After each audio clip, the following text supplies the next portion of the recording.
Hello everyone! It's been a while since I last published a video for this series, but today I thought, okay, let's go back and finish it. I will be continuing this video series and uploading new ones soon, but I will need your support to finish it. So please make sure to like and subscribe to the channel and leave a comment below if you want to see more of these tutorials. I will keep creating as long as you enjoy them. Alright, let's talk about what we did in the previous project and what's changed. Actually, not much has changed. The only difference is that the layout in Unreal Engine looks a little different now. For example, some settings like project settings have moved under the edit menu. It used to be in a different place, but now it is edit, project settings. Other than that, it is just a newer version of Unreal Engine. Everything else is exactly the same as we had in the first 3 videos. For example, we still have our game mode, our test level, and inside the player folder, we have the player blueprint. So everything is ready, nothing has changed, and the first 3 videos are still useful. And today, we are going to create an input mapping context. So to do that, go inside your player folder, right click, and create a new folder. Let's call this folder IMC, which stands for Input Mapping Context. Now right click inside the IMC folder, go to Input, Input Mapping Context, and create a new mapping. Rename it to player_IMC. Then right click again, create a new folder, and name it Inputs.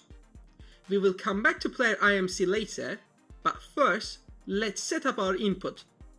Inside the inputs folder, right click, input, input action.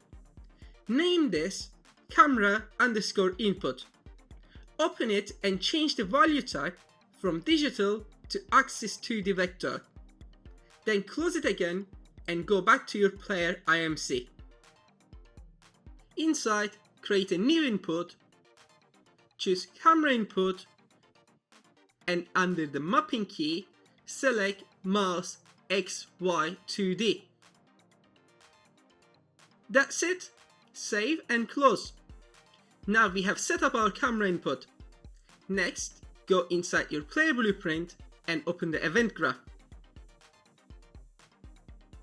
From event begin play, get the player controller. Let me just check something. Okay, we don't need it. Then search for Enhanced Input Local Player Subsystem. Check if it is valid, and if it is, connect it to Add Mapping Context. Then select Player IMC. Perfect. That's how we assign the input mapping context to the player. To keep things tidy, select all these nodes, right click, and collapse node. Name it input mapping context. I like doing this to stay organized. You can even color code it if you want. Inside the collapse graph, move the output to the output node, compile and save. Now let's set up the actual mouse controls. In the inputs folder, we already have camera input.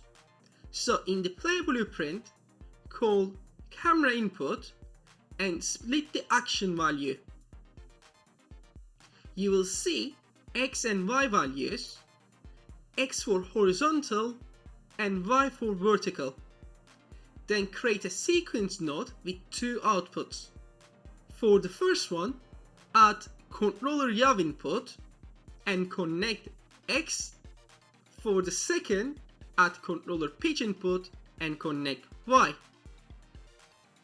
Press play, and now you can rotate your camera.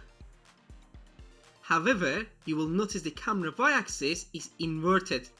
To fix this, go back to your player IMC, click on the modifier section, add a new modifier, and choose negate. This reverses the input but only apply it to the y-axis. Save, close, and press play again. Now we have perfect camera controls. Everything works perfectly. In the next tutorial, we will create the movement system. Thanks for watching. If you found this helpful, please comment below. It really helps me to stay motivated to keep creating more. And don't forget to subscribe to the channel. Thank you so much, and I will see you in the next video.